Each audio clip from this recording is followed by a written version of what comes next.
வணக்கம் ஃப்ரெண்ட்ஸ். லட்சுமி அம்மா அவர்கள் எழுதிய நாயக்கர் மக்கள் அத்தியாயம் 14. அன்று முழுவதும் தங்கவேலன் பட்டினியாகவே கழித்து விட்டான். அரிசி வாங்கி சோறு பொங்கி கொள்ள அவனிடம் பணம் இருக்கவில்லை. உடலை வாட்டி சம்பாதித்து கொள்ளவும் அவனுக்கு மனம் இருக்கவில்லை. கையில் இருந்த கடைசி காலனாவிற்கு வேர்க்கடலையை வாங்கி கொண்டு பொழுது சாயும் சமயம் வங்கநல்லூர் சிவன் கோவிலுக்குள் வந்தான். வெளிப்பிரகாரத்தில் சரிந்து கிடந்த கல் தூண் மீது உட்கார்ந்து கொண்டு வேர்க்கடலையை சுவாரஸ்யமாக மென்று கொண்டிருந்தான். அன்று கோவிலில் ஏதோ விசேஷம். வழக்கத்தை விட ஜன நடமாட்டம் அதிகமாக இருந்தது.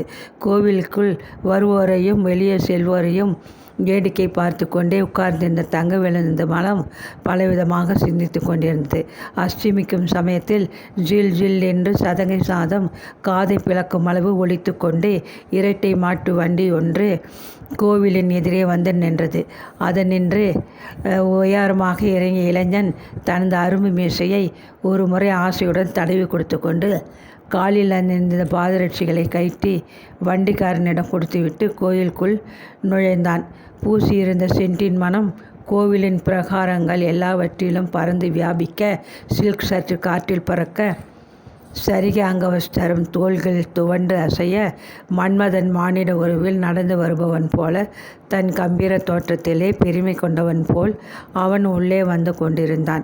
பெரிய பண்ணை சின்ன மைனர் கனகசபை வந்திருக்கிறார் போலிருக்கிறது என்றார் கோவிலுக்கு வந்திருந்தவர்களில் ஒருவர் இன்னொருவரிடம். பெரிய மைனர் தேவலை என்று அடித்து விட்டார் அல்லவா?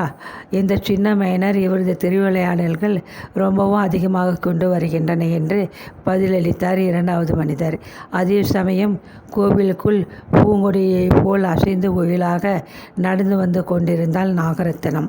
இரண்டொரு சினிமா படங்களில் சில்லறை வேஷம் தரித்து கொண்டிருந்து விட்டு தற்சமயம் ஓய்வாக கிராமத்திலே தனது ஒன்றுவிட்ட சகோதரன் வீட்டில் தங்க வைத்திருக்கும் நாகரத்தினம் வெகு சீக்கிரம் தனக்கு சினிமா உலகில் பெரிய ஸ்தானம் கிடைக்க வேண்டும் என்று கடவுளை வேண்ட கோவிலுக்கு அன்று வந்திருந்தாள். பெண்கள் நின்று கொண்டிருந்த திக்குகளிலெல்லாம் சுழன்று வண்டை போல் பறந்து கொண்டிருந்த கனகசபையின் கண்கள் நாகரத்தினத்தின் பக்கம் வந்ததும் ஆச்சரியத்துடன் அகன்றன. பேசாது பேசிய அவனது நயன பாவத்தை புரிந்து கொண்டவள் போல் மைத்தீட்டிய தனது மெல்லிய புருவங்களை லேசாக நினைத்துவிட்டு சாயத்தில் மின்னிய இதழ்களை குவித்து பதிலுக்கு குறுநகை செய்தாள் அவள். இந்த சட்டென கவனித்த பெண்களில் ஒருத்தி அருகில் இருந்த சிநேகிதியின் தோளில் மெல்ல இடித்து, பார்த்தாயா வேடிக்கையை என்றாள். எல்லாம் பார்த்து கொண்டுதான் இருக்கிறேன். பெரிய பண்ணை சுந்தரம் பிள்ளைக்கு எப்படி செலவழிப்பது என்று வகை தெரியாது பணம் வந்து குவிந்து கிடக்கிறது. சுந்தரம் பிள்ளை மனைவி வீட்டில் இருக்கும் அண்டா குண்டா சர்வம் லோட்டா எல்லாவற்றிலும் நெல்லை கள்ளத்தனமாக அள்ளி சேமித்து வைத்திருக்கிறாளாம். புழக்கடை வழியாக 10 களம், வாசல் வழியாக 4 களம் என்று நெல்லை அள்ளி கள்ள மார்க்கெட்டில் விட்டு நோட்டை கத்தையாக பீரோவில் திரித்து வைத்திருக்கிறாளாம். அதற்கெல்லாம் செலவு வேண்டாமா என்றால் பதிலுக்கு அந்த வம்புக்காரி. எல்லோரையும் வேடிக்கை பார்த்து கொண்டும் அவர்கள் பேசுவதை உன்னிப்பாக கேட்டுக்கொண்டும் உட்கார்ந்திருந்த தங்கவேலன், டேய் ஏந்திரா சோம்பேறி, இங்கே என்ன செய்கிறாய் என்று யாரோ அதட்டுவதை உணர்ந்து திடுக்கிட்டு எழுந்து நின்றான். சுந்தரப்பிள்ளையின் பண்ணை மேற்பார்வையாளர் பண்ணை பாக்கி சிவபிரகாசம் தனது முண்டாசை இழுத்து கட்டி கொண்டு, ஏண்டா சோம்பேறி பயலே, வேர்க்கடலையை கடிச்சு துப்பி இங்கே அசிங்கம் பண்ணிட்டு உட்கார்ந்திருக்கிறாய் என்று அதட்டினான். ஐயா, கோவில் உங்கள் பாட்டன் வீடு அல்ல, பொது இடம் என்று பளிச்சென்று பதிலளித்த தங்கவேலன் அவனை கோபத்துடன் முறைத்து பார்த்தான். அதாரடாது பெரிய பேச்செல்லாம் பேசுகிறது என்று வியப்புடன் கேட்ட சின்ன மைனர் கனகசபை உல்லாசமாக நகைத்த வந்தம் தங்கவேலன் அருகில் வந்தான். இங்கே உட்கார்ந்து கொண்டு எச்சிலை துப்பி அசுத்தம் செய்யக்கூடாது என்று அதட்டினேன். அதற்கு ரொம்ப முறைக்கிறான் என்றான் பண்ணை பாக்கி. யாரப்பா நீ கோவிலை அசுத்தம் செய்யக்கூடாது என்றால் பதில் கேள்வி போடுகிறவன்? எந்த ஒரு ஆசாமி? பட்டணத்து புள்ளியா? கிராமத்து சமாச்சாரம் தெரியாது துள்ளுகிறவன் என்று கேட்ட சின்ன மைனர் அலட்சியமாக தங்கவேலனை ஏறிட்டு பார்த்தான். எல்லாம் இந்த ஊரை சேர்ந்த காவாலி கழுதைதான், இவன் எஜமான் என்று பதிலளித்தான் பண்ணை பாக்கி. இவ்வளவு திமிராக பேசும் இவன் பெயர் என்ன இவன் தந்தையே நமது பண்ணைக்கு தெரியுமா என்று வினவினான் சின்னமேனர். தங்கவேலன் என்பது இவனது பெயர். இந்த பரத பயலுக்கு அப்பன் என்று ஒருவனும் கிடையாது. அப்பன் பெயர் தெரியாது பிறந்ததும் அகம்பாவம் பிடித்து திரிகிறான் பதிலளித்த பண்ணை பாக்கி தங்கவேலனை சுட்டு விடுகிறவனைப் போல விழித்து பார்த்தான். சும்மா நிறுத்தியா, அதிகம் பேசினால் தெரியுமா? கோவில் பொது இடம்தானே என்று கேட்டால் என் பிறப்பை பற்றி விமர்சனம் செய்ய வந்துவிட்டான். பெரிய மனிதன். எனக்கு தந்தை என்பவன் கிடையாது வாஸ்தவம். அதனால் உனக்கு என்ன நஷ்டம் என்று கோபத்துடன் இறைந்து கத்தினான் தங்கவேலன் பண்ணை பாக்கியிடம். பேஷ் பேஷ், பையன் பெரிய ஆசாமியாக இருக்கிறானே என்று கைக்குட்டி பரிகாசமாக சிரித்தான் சின்னமையினர் கனக சபை. அதற்குள் இதை வேடிக்கை பார்ப்பதற்கு ஒரு சிறு கும்பல் அவர்களை சூழ்ந்து கொண்டு விட்டது. இந்த மொத்தமா மகன் இங்கே என்ன ரகலை செய்கிறான் என்றார் அந்த கும்பலில் ஒருவர். சோம்பேறி கழுதை, பொழுதை போகவில்லை என்றார் இன்னொருவர். அந்தி வேளையில் இந்த பயலுக்கு கோவிலில் என்ன வேலை?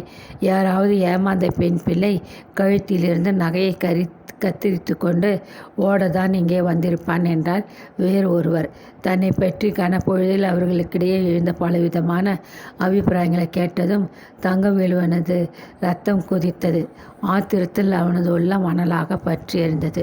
கேட்ட கேள்விக்கு பதில் சொல்லு தம்பி, இங்கே உனக்கு பொழுது சாயும் வேளையில் என்ன வேலை என்று கேட்டான் அதட்டலாக சின்னமேனர். அவன் தந்தை சுந்தரம் பிள்ளை சமீபத்தில் கோவிலில் நடந்த கும்பாபிஷேக திருப்பணிக்கு ஒரு நன்கொடை கொடுத்திருந்தார். அந்த ஒரு காரியத்தாலேயே கோவிலையும் அதில் கொண்டிருக்கும் தெய்வத்தையும் விலைக்கு வாங்கிவிட்டவன் போல் அதிகார தோரணையுடன் சமூகத்திலே அனாதையாக புறக்கணிக்கப்பட்டிருந்த அந்த சிறுவனை மிகவும் கர்வத்துடன் அதட்டி கேட்டான். தங்கவேலன் பதிலுக்கு கோபத்துடன் சின்னமேனரை ஒருமுறை ஊர்த்து பார்த்துவிட்டு சும்மா வேடிக்கை பார்க்க வந்தேன் என்று முணுமுணுத்தான். பேஷ், நல்ல இடமாப்பா வேடிக்கை பார்க்க. இது தெய்வ சன்னிதானம் என்பது ஞாபகம் இருக்கட்டும். பொருட்காட்சி சாலை அல்ல வேடிக்கை பார்க்க. சோம்பேறி கழுதை, இருட்டு வேளையில் பெண்கள் வருவனத்தில் உனக்கு வேலை என்ன? வெளியில் போடா முதலில், அயோக்கிய நாயே என்று அதட்டினான் சின்னமேனர். போ என்றால் போடா, என்ன முறைக்கிறாய் என்று அதட்டினான் பண்ணை பாக்கி. தங்கவேலனுக்கு துக்கம் நெஞ்சை அடைத்து கொண்டு வந்தது. கோவிலில் எல்லோருக்கும் பொதுவான இடம். அங்கே உட்கார்ந்திருக்கவனுக்கு உரிமை இல்லை என்று கனக சபை கூறுவதை ஆமோதிப்பது போல் எல்லோரும் வாழாவிருப்பதை காண அவனுக்கு பொறுக்க முடியவில்லை. நான் ஏன் போக வேண்டும் என்று சினத்துடன் சீறினான் அவன். யாரிடம் எதிர்த்து பேசுகிறாய் என்பதை தெரிந்து கொண்டு பேசு என்று எச்சரித்த பண்ணை பாக்கியை பார்த்து முகத்தை சுளுக்கிய தங்கவேலன், யாராக இருந்தாலும் எனக்கு அக்கறை இல்லை, பயமும் இல்லை. நான் இங்கிருந்து போவதில்லை. என்னை வெளியே போக சொல்ல நீ யார் என்று இறைந்து கத்தினேன். அடையப்பா, இந்த அனாதை பயலுக்கு பேச்சை பார். இவனிடம் தருகித்து பயனில்லை. 2 பூசை கொடுத்தால்தான் வழிக்கு வருவான் என்று பின்னால் இருந்து யாரோ ஒருவர் கூறியதும் திடீரென்று உற்சாகமடைந்த பண்ணை பாக்கி ஆக்ரோஷத்துடன் முன்னால் வந்து ஓங்கி தங்கவேலன் முதுகில் 2 அறைகள் வைத்தான். போடா நாயை, போ வெளியே. இங்கே என்ன கலாட்டா பண்ணி கொண்டிருக்கிறாய்? அதிகம் பேசினால் போலீஸ் ஸ்டேஷனில் கொண்டு தள்ளிவிடுவேன் என்று கொக்கரித்தான். சூரியன் அஸ்தமிக்கும் வேளையில் பொது விஷயங்களை பேசிக்கொண்டு டாக்டர் சுவாமிநாதையருடன் மெல்ல நடந்து அந்த பக்கமாக கொண்டிருந்த நாயக்கர் ஒரு சிறு கூட்டம் யாரோ ஒருவனை பலவந்தமாக இழுத்து கொண்டு கோவிலுக்கு வெளியே வருவதைக் கண்டு திடுக்கிட்டு திரும்பி பார்த்தார். அந்த பையன் தங்கவேலன் போல் தோன்றுகிறதே, இதென்ன கூத்து என்று ஆச்சரியத்துடன் டாக்டர் கூவினார். ஆமாம் சுவாமி, தங்கவேலையேதான். ஐயோ, இது என்ன தொல்லை! இந்த பையன் என்ன செய்தான்? ஏதாவது வம்பு சண்டையில் அகப்பட்டு கொண்டு விட்டானா? வாருங்கள் பார்க்கலாம் என்று கவலையுடன் கூறிய நாயக்கர் பரபரப்பாக கூட்டத்தை நோக்கி விரைந்து சென்றார். தங்கவேலனது சுவீகார தந்தை வந்திருக்கிறார் என்று யாரோ ஒருவர் மெல்ல கூறி பரிகிஸ்ததை கூட பொருட்படுத்தாமல் நாயக்கர் கூட்டத்தை பிளந்து கொண்டு முன்னேறினார். தனது பிடியிலே திமிறிக் கொண்டிருந்த தங்கவேலனின் தலைமயிரை பிடித்து பயங்கரமாக உலுக்கிக் கொண்டு கை சளைக்கும் வரை அவனை முகத்திலும் முதுகிலும் மாறி மாறி அடித்து கொண்டிருந்த பண்ணை பாக்கி, நாயே, சொன்ன பேச்சு கேட்க உன்னடா கொள்ளை வந்துவிட்டது என்று உரத்த குரலில் அதட்டி கொண்டிருந்தான். அதை காண பொறுக்காத நெஞ்சும் பதைத்து போன நாயக்கர் குறுக்கிட்டு அவனை பண்ணை பாக்கியை தமது ஒரு புஜத்தினால் அலட்சியமாக நெட்டி அப்பால் தள்ளிவிட்டு, இதென்ன கலாட்டா என்ற கோபத்துடன் வினவினார். யார் அது அந்த பரத பயலுக்கு வக்காலத்து வாங்கி கொண்டு பேசுவது என்று பரிகாசமாக கேட்ட சின்ன மேனர் நாயக்கர் பக்கம் திரும்பி பார்த்துவிட்டு, ஓஹோ, நாயக்கரா என்றான் குரோதமாக. 2 சமயங்களில் ஊரில் ஏற்பட்டிருந்த சிறு தகராறுகளில் தனக்கு எதிராக பங்கெடுத்து கொண்டிருந்த நாயக்கர் மீது அவனுக்கு ஏற்கனவே வெறுப்பு ஏற்பட்டிருந்தது. அது அன்று வெளிப்படையாகவே அவனது முகத்தில் பிரதிபலித்து கொண்டிருந்தது. ஆமாம், இந்த சிறுவன் செய்த பிழை என்ன? எல்லோரும் ஆளுக்கு ஒன்று என்று அவனை புடைக்க அவன் என்ன தப்பு செய்துவிட்டான் என்று கேட்டார் நாயக்கர் சிறிது கோபத்துடன். கோயிலில் வந்து எச்சிலை துப்பி அசுத்தம் செய்தான். தடுத்தால் எதிர்த்து பேசினான். கடவுள் சன்னிதானத்தை அசுத்தப்படுத்தினால் சும்மா பார்த்து கொண்டாயிருப்பது என்றான் கனகசபை. ஏண்டா தங்கவேலா, அப்படியா செய்தாய்? சொல் உண்மையை என்று அதட்டினார் நாயக்கர். துக்கம், அவமானம், நாயக்கரை கண்டதனால் ஏற்பட்ட திகில் என்று பல்வேறு உணர்ச்சிகளும் ஒருங்கே தங்கவேலனை பாதிக்கவே அவனுக்கு பேசும் சக்தி அற்றுவிட்டது. துக்கம் நெஞ்சை அடைக்க கண்கள் நீர் மறைத்து கொள்ள அவன் பதிலுக்கு இல்லை என்று தலையை அசைத்தான். அவனது பரிதாபகரமான முகத்தை கண்ட நாயக்கர் மனம் வேதனையுற்றது. அவனை வீணாக இம்சித்து மகிழ்ச்சி அடைந்த சின்ன மைனர் மீது அவருக்கு கோபம் பொங்கி வரவே, நீங்கள் தவறாக வீணே இவனை இம்சித்து விட்டீர்கள். இது சுத்த அநியாயம் என்றார் வெறுப்பில். கோவில் என்பது சோம்பேறிக்கும் திருடனுக்கும் தங்கும் இடமா? இந்த திருட்டு பயலுக்கு இங்கே என்ன வேலை? நியாயம் பேச வந்துட்டேர நேர் என்று கூக்குரலிட்டான் சின்ன மைனர், தனது பழைய விரோதத்தின் ஆத்திரத்தை எல்லாம் சேர்த்து வைத்து கொண்டு. திருடன் என்று பட்ட பெயர் சூட்ட இவன் உங்கள் வீட்டில் வந்து திருடிவிட்டானா? யாருடைய சொத்தையாவது அபகரித்திருக்கிறானா? ஆதரவற்றவன் அனாதை என்ற காரணம் பற்றி அவனுக்கு திருட்டு பட்டம் சூட்ட நாம் யார் ஐயா? தெய்வ சன்னிதானத்தை அசுத்தம் படுத்தினான் என்கிறீர்கள். நம்மில் அநேகர் மனத்திலும் வாக்கினாலும் கடவுள் சந்நிதியை அவமதித்து தினமும் அசுத்தப்படுத்தி கொண்டிருக்கிறோம். நமது குற்றத்தை அறிந்து கொள்ள நமக்கு சக்தி இல்லை. ஆனால் பிறர் மேல் வீண் பழி சுமத்த லகுவில் துணிந்து விடுகிறோம். பிள்ளைவாள் தங்கவேலன் நினைப்பது போல் நிற்கதியாக நிற்கும் அனாதை பையன் அல்ல. வீணாக காரணம் எதுவுமின்றி அவன் மீது யாராவது கையை வைத்தால் பிறகு நாயக்கர் யார் என்று தெரிந்து கொள்வீர்கள் என்று கோபவேஷத்துடன் படபடப்பாக புரிந்து கொட்டிய நாயக்கர் அதற்கு மேல் சின்ன மைனருடன் பேச விரும்பாதவர் போல் தங்கவேலனை பிடித்து இழுத்து கொண்டு கூட்டத்தினின்று வெளியே வந்தார். சின்ன மைனர் கனகசபை தனக்குள் எழுந்த சினத்தை கட்டுப்படுத்த இயலாதவனாக அருகில் நின்று கொண்டிருந்த பண்ணை பாக்கி மீது எரிந்து விழுந்தான். ஏண்டா தங்கவேலா, உன்னால் வீட்டிலே சும்மா கிடக்க இருப்பு கொள்ளவில்லையாடா தரித்திர பயலை என்று நாயக்கர் ஆத்திரத்துடன் பல்லை கடித்து கொண்டு அவனது தோள்களை ஒரு முறை குலுக்கினார். பதில் ஏதும் கூறாத தங்கவேலன் அவரது பிடியை நின்று திமிரிக்கொண்டு கண் இமைக்கும் பொழுதில் அங்கிருந்து ஒரே ஓட்டமாக ஓடி மறைந்து விட்டான். அதுவரை தூரத்திலே நின்று கொண்டு எல்லாவற்றையும் பார்த்து கொண்டிருந்த டாக்டர், இந்த தங்கவேலன் செய்யும் காரியங்களெல்லாம் ஒரு ஸ்டண்ட் சினிமா படத்திற்கு மிகவும் நன்றாக இருக்கும் என்று கூறிவிட்டு மெல்ல சிரித்தார். அது சமயம் அறிந்த மனநிலையில் தயக்கரால் அந்த ஆசையத்தை அனுபவிக்க முடியவில்லை. சுவாமி, சின்ன மைனர் பேசியதை கேட்டீர்களா? அந்த பண்ணை பாக்கி தங்கவேலனை போட்டு அடித்த அடியில் பாவம் அவன் முதுகிலே 5 விரல்களும் பதிந்து விட்டன. சமூகத்தில் அனாதி என்றாகிவிட்டால் அவனுக்கு சட்டம் கூட பாதுகாப்பளிக்க மறுக்கிறது பார்த்தீர்களா என்று துயரத்துடன் சளைத்து கொண்டார். நாயக்கரே, தங்கவேலன் மீது உங்களுக்கு இருக்கும் அன்பில் அவனுக்கு ஏற்படும் கஷ்டங்கள் உங்கள் மனதை வெகுவாக பாதிக்கின்றன. அவ்வளவுதான். உலகம் என்றுதானா புதிதாக கேட்டுவிட்டிருக்கிறது? தோன்றிய அன்றே உலகின் ஒரு பகுதியில் கேட்டுதான் தோன்றியது என்று சூழ் கொட்டினார் சுவாமிநாதையர். சுவாமி, இந்த பையன் ஏன் வீவன்பு சண்டைக்கு போகிறான்? தனது வேலையுண்டு தானுண்டு என்று இருக்கப்படாதா என்றார் வருத்தத்துடன் நாயக்கர். அவனை வம்பு சண்டைக்கு வழியை இழுக்க மற்றவர்கள் தயாராக இருக்கையில் அவன் ஏன் சும்மா இருப்பான்? தங்கவேலன் பிடிவாதக்காரன், முரடன், அன்பற்றவன். இவ்வளவு தீய குணங்கள் இருந்தும் அவனிடம் ஆச்சரியமாக நேர்மாறான ஒரு குணம் இருப்பதை நான் அவனது சிறு பிராயத்திலிருந்தே கவனித்திருக்கிறேன். பெண் குழந்தையுடையதை போன்ற சிறு சொல் கூட தாளாத பஞ்சை மனம் பழித்தவன் தங்கவேலன். அவனது பிறப்பையோ அல்லது அவனது தாயையோ பற்றி யாராவது துச்சமாக பேசிவிட்டால் போதும், மனம் நொந்து வெகுண்டு சண்டைக்கு தயாராகி விடுகிறான்.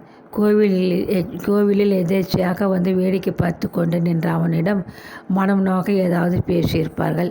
பெண்கள் பக்கம் கருத்தை செலுத்த கோவிலில் வந்து வட்டமிடம் சின்ன மைனர் கூட தமது காரியத்தை விட்டு சண்டையில் கலந்து கொள்ளும் அளவு பேச்சு தடித்து விட்டிருக்கிறது. நல்ல வேளை சமயத்திற்கு நாம் வந்தோம், இல்லாவிடில் பையன் முதுகி 2 ஆக்கிவிட்டிருக்கும் என்று கூறிவிட்டு புன்னகை செய்தார் டாக்டர். அவன் இந்த சமூகத்திற்கு செய்த குற்றம் என்ன? அவன் மனம் நோக ஏன் பிறர் அவனை அவமதித்து பேச வேண்டும்? ஏன் சுவாமி, எனக்கு மனிதர்களின் இரக்கமற்ற தன்மை புதிராக இருக்கிறது என்றார் நாயக்கர் சலிப்பாக. கைதி கூண்டிலே நிற்பது குற்றவாளி அல்ல, சமூகம்தான் நிற்கிறது என்று பொன்மொழியை நீங்கள் கேள்விப்பட்டிருப்பீர்கள் அல்லவா என்று சுவாமிநாதையர் முடிப்பதற்குள் குறுக்கிட்ட நாயக்கர், எனக்கு தங்கவேலனை பற்றி புதுவிதமான ஒரு கவலை ஏற்பட்டுவிட்டது. அந்த பையன் இப்படியே தருதலையாக இருந்து ஏதாவது திருட்டு அல்லது கொலை குற்றத்தில் வந்து முடித்துவிட்டால் என்றார் பீதியுடன். அப்படி அவன் செய்ய துணிந்துவிட்டால் அதில் நீர் எப்படி தடுக்க முடியும் நாயக்கரே? போதும், மனத்தை ஏன் வீணாக அலட்டிக் கொள்கிறீர்கள் என்று டாக்டர் சமாதானப்படுத்தினார். அன்று இரவு விருந்திற்கு சிறிது முன்பு நாயக்கர் வேகமாக முத்தம்மாள் இல்லத்தை நோக்கி நடந்தார். பாவம், தங்கவேலன் வீணாக அடிபட்டு விட்டான். சமைத்து உண்ண மனமின்றி ஒரு சமயம் பட்டினியாக கிடந்தாலும் கிடப்பான். பாஸ்கரனுக்கும் பாலசுந்தரத்திற்கும் என்று தயாரிக்கப்படும் இறுதி சாப்பாட்டை தங்கவேலன் இன்று கொஞ்சம் ருசி பார்க்கட்டும் என்று தனக்குள்ளே எண்ணி மனம் இறங்கியவராக தங்கவேலனை சாப்பிட வீட்டிற்கு அழைத்து போகும் நிமித்தம் சென்றார். ஆனால் தங்கவேலனை அங்கே வீட்டில் காணவில்லை. பூட்டாது வெளியே தாளிடப்பட்டிருந்த கதவை திறந்து கொண்டு அவன் பெயரை சொல்லி பலமுறை கூப்பிட்டு பார்த்தார். உள்ளே கவிழ்ந்து நின்ற இருளிலிருந்து எவ்விதமான பதிலும் வரவில்லை. சிறிது நேரம் தங்கவேலன் வரவுக்காக திண்ணையில் உட்கார்ந்து சலித்து போன அவர் மனக்குறையுடன் வீடு திரும்பினார். அன்று இரவு விருந்தில் அவரது மனம் வெகுவாக சஞ்சலத்தில் மூழ்கியிருந்தது.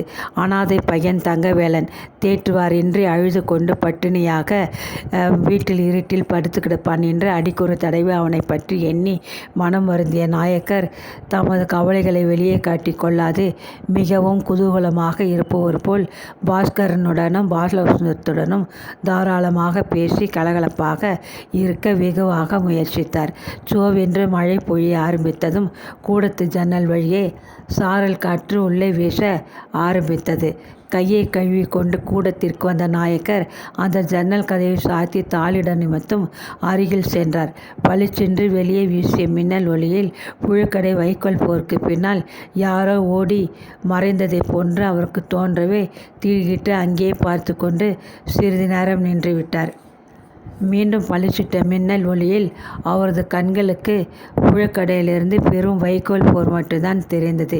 சே, என்ன பரம்பிரமை என்று தமக்குள்ளே கூறிக்கொண்ட நாயக்கர் ஜன்னல் கதவுகளை தாளிட்டு விட்டு கூடத்து பெஞ்சியின் மீது வந்து உட்கார்ந்து கொண்டு பெருமூச்செறிந்தார்.